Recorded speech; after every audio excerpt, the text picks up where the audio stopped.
kaibahan ng mangkukulam sa mangbabarang ay ang paggamit ng insekto at mga bagay-bagay sa kanilang magiging biktima. Ngunit ano nga ba ang kulam? Saan nga ba ito ay nagmula? Ang mangkukulam o bruha o bruho sa salita na Kastila, samantalang sa salitang Ingles naman, sila ay tinatawag na ang witches at wizard. Ito ay mga taong may kakayahan na mag-atang o maglagay ng masamang sumpa sa isang tao. Maaari rin sila na tawagin na ang mga manggagaway. Itim ang ginagamit nila na mahika. Ang kaibahan naman ng mambabarang sa mangkukulam ay ang paggamit ng mga insekto ng mambabarang na matapos ang orasyon o ritual na kanilang sinasambi, ang mga insekto ay papasok sa katawan ng kanilang mga biktima. Sa oras na utusan ito ng mambabarang, gamit pa rin ang itim na kapangyarihan at orasyon. Ang mga insekto naman ay dahan-dahan na magsisilabasan at babalik din sa nag-aalaga dito ng mambabarang. Tila ba ang mga insektong ito ay alaga nila at sinusunod ang kahit na ano na iutos at kagustuhan nila. Madalas din na gumagamit ng mga kakaibang bagay ang mga mambabarang upang ipasok sa kanila na mga biktima. May mga naitala na gumagamit daw sila ng pako, bubog, maging ang mga bato. Ito ay upang mas pahirapan pa ang tao na kanila na biktima. Minsan ay nauuwi ito sa wala pa sa oras na kamatayan. Samantalang ang mangkukulam naman ay gumagamit ng mahikang itim sa pangungulam. Ginagamitan nila ito imbis ng orasyon galing sa kapangyarihang itim, ay gumagamit sila ng natural na mahika. Tinatawag ang kanilang pamamaraan na ang mahikabaha, o kung padadaliin ay ginagamitan ito ng apoy, lupa, tubig, mga dahon, kandila, langis, mga matatalim na bagay katulad lamang ng kutsilyo, karayom at perdible. Gumagamit din ng mga mangkukulam ng mga potion o mga langis na may sumpa na maaaring ihalo sa pagkain at inumin upang maisakatuparan ang kanilang ninanais. Ito ay sa kanila na napili o pinapatrabaho na biktima. Ang matindi sa kulam ay maitim ang intensyon ng gumagawa nito, kasi hoda na masaktan ang biktima basta hindi maganda ang layunin ng mangkukulam sa kanila. Kasama sa mga bagay na ginagamit sa kulam ay ang manika. Isa sa mga sinasabing kapangyarihan ng mangkukulam ay ang paglalagay ng sumpa. Kaya naman paminsan ay hinahanapan ng mangkukulam ang tao na gustong magpagawa ng gamit ng kanyang biktima. Samantalang ang sumpa ay pangako na itinatali ng mangkukulam sa kanyang biktima upang ito ay pasakitan. Ito ay ang nag-uugnay sa mangkukulam at sa kanya na biktima. Kaya naman sa tuwing gagamutin ng mga albularyo ay nalalaman nito kung sino ang gumawa ng kulam. Ito ay dahil sa koneksyon na ginawa ng mangkukulam sa kanyang pangako. Natutuparin naman ang nais ng nagpapakulam o ang nagpapatrabaho. Ang mga albularyo naman, mga katinagalog ko, ay pareho din ng mangkukulam. Ngunit ang malaking kaibahan nilang dalawa ay inilalaan ng albularyo ang kaalaman nila na parehong-pareho din sa kung ano ang kaalaman ng mangkukulam. Ito ay upang ang taong pinapatrabaho o kinukulam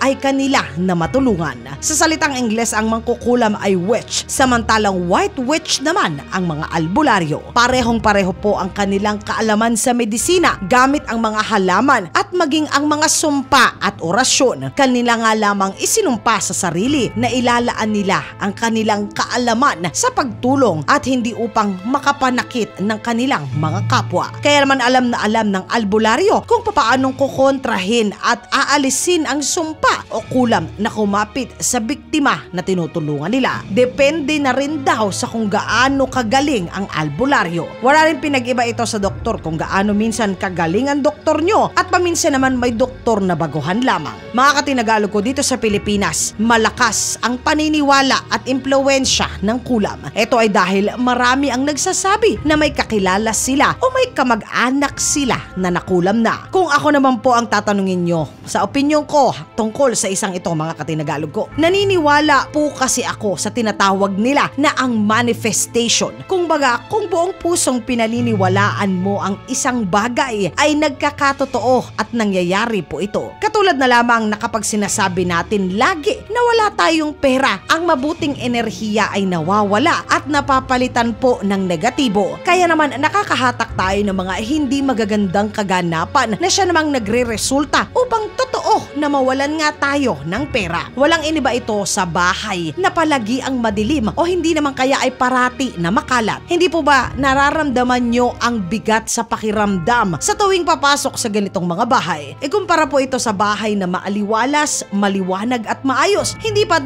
gumagaan din ang ating pakiramdam. Ganon din po ang tingin ko sa kulam. Ito ay ang negatibong enerhiya na ipinakakapit sa ibang tao na kinaiinisan mo. Kaya naman hindi lang ang kinukulam ang napaapektuhan mismo ng galit at puot na nararamdaman sa kapwa. Ito rin ay ang kumakain at sumisira na parang isang anay sa isang tao. Kaya imbis na makaisip ng maganda at makausad na sa buhay, nananatili itong alipin ng kanilang galit at puot na siya namang nag-iimbita ng mga hindi magandang enerhiya at kaganapan, kabigatan sa buhay. Kaya ang masasabi ko lang po, hindi po ako nakakita pa ng binabarang o kinukulam na may lumalabas na kung ano-ano. Pero may mga nagsabi na po na nangyari sa kanila to at inuulit ko, hindi pa po ako nakakakita. Kaya naman ang masasabi ko lang, naniniwala lamang po ako sa masama at mabuting enerhiya dahil ito ay paulit-ulit na aking nadarama. Mas maganda na rin na maging mabuti sa kahit na sino. Mas magaan sa loob na nakakatulog ka ng maayos sa gabi nang wala kang inaalala at tinatapakan. Lalo na ang mga inargabiyado na kapwa mo. Pagpapalain ka pa ng puong may kapal sa iyong mabuti na kalooban. Mga Katinagalog ko, ipagpasa Diyos niyo po ang mga tao na nagkasala sa inyo. Pasasaan ba at makukuha niyo rin ang tamang hustisya? Hindi po natutulog ang Diyos, mga Katinagalog. Ito po ang sinisigurado ko sa inyo. Hindi nyo kailangan na gumanti pa. Diyos na po ang bahala sa kanila. Huwag din pong makalimot na magdasal at tumawag sa poong may kapal. Siguradong hindi niya po kayo pababayaan. Mga Tinagalog ko, nakarinig na ba kayo ng kwento ng mga kaibigan o kakilala o kahit pa kamag-anak nyo na sila daw ay nakulam? Isulat po ang inyong saloobin sa comment section sa ilalim. Excited po ako na ang isang ito ay aking basahin. Ang pinakamagandang kwento ay magkakamit po ng 100 na GCash load. Maraming salamat po sa pagsama ninyo sa segment natin sa araw na ito.